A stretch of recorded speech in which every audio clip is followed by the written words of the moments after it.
Good morning students. आज की accounts conceptual series में जो हमने टॉपिक लिया है वो है न्यू ट्रीटमेंट फॉर लेगेसी।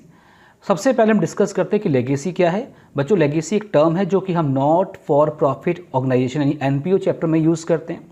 अब इसका मतलब क्या था वो भी आपको पता होगा। Legacy is the amount which receive from deceased person as per will, यानी जब कोई आदमी अपनी वसीयत में ये लिख दे मरने से पहले या मरने के बाद ये सारी प्रॉपर्टी या ये पैसा इस संस्था को, इस चैरिटेबल ट्रस्ट को, इस मंदिर को मिल जाएगा, तो इसे बोलते हैं लेगेसी। क्योंकि ये फ्रीक्वेंटली नहीं मिलता इसलिए हम इसे क्या एज्यूम करते हैं, कैपिटल, जो प्रीवियस इसका बेस था। अभी तक जो आपको पढ़ाया गया है, जो अभी तक बताया गया था कि लेगेसी को आपने कैपिटल ट्रीट करना है और इसे balance sheet, liability side, capital fund या जनरल फंड में आप इसे ऐड कर देंगे। अगर हाँ अमाउंट इसका स्मॉल है तो हम उसे इनकम ट्रीट कर सकते हैं, अगर इसका अमाउंट स्मॉल है। अब स्मॉल अमाउंट क्या है, बाकी की टर्म्स के साथ हम कंपेयर करके देख सकते हैं, बट आपको नोट देना पड़ेगा। बट नॉर्मली हम इसे कैपिटल ट्रीट किया करते थे अब तक।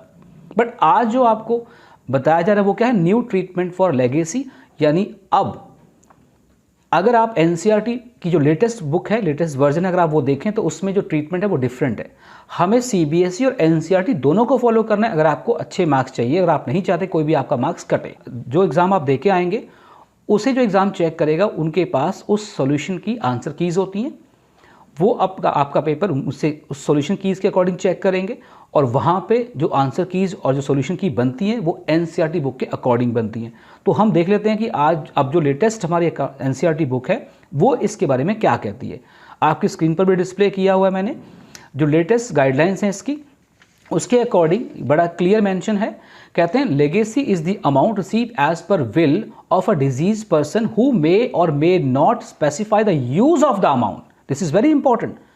अगर यूज ऑफ अमाउंट, अगर किसी डिजीज पर्सन ने अपनी विल में यूज ऑफ अमाउंट या यूज ऑफ प्रॉपर्टी मेंशन नहीं की है तो आपने इसे रेवेन्यू ट्रीट करना है और आप इसे इनकम एंड एक्सपेंडिचर में इनकम साइड दिखाएंगे। हाँ, अगर उसने अपनी विल में, अपनी वसीयत में उस प्रॉपर्टी या उस अमाउंट को यूज़ करने का पर्पस या कहाँ वो यूज़ करेंगे वो स्पेसिफाई किया हुआ है तो आपने उसे कैपिटल ट्रीट करना है। ये लेटेस्ट गाइडलाइंस हैं जो कि आपको एनसीईआरटी की जो लेटेस्ट बुक है 2021 उसमें मेंशन है। कहते हैं if the use is not specified it is considered as revenue nature and credited to income and expenditure account. I hope कि आपको इस छोटी सी वीडियो से ये क्लियर हो गया होगा कि अब आपने कमिंग एग्ज़ाम के लिए लेगेसी को कैसे ट्रीट करना है।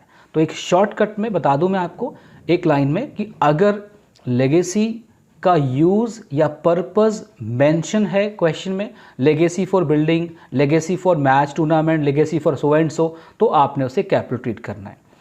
अगर लेगेसी का खाली लेगेसी गिवन है और अमाउंट गिवन है, उसके साथ उसका पर्पस या उसका यूज़ गिवन नहीं है तो आपने उसे रेवेन्यू ट्रीट करके इनकम एंड एक्सपेंडिचर अकाउंट में दिखाना है।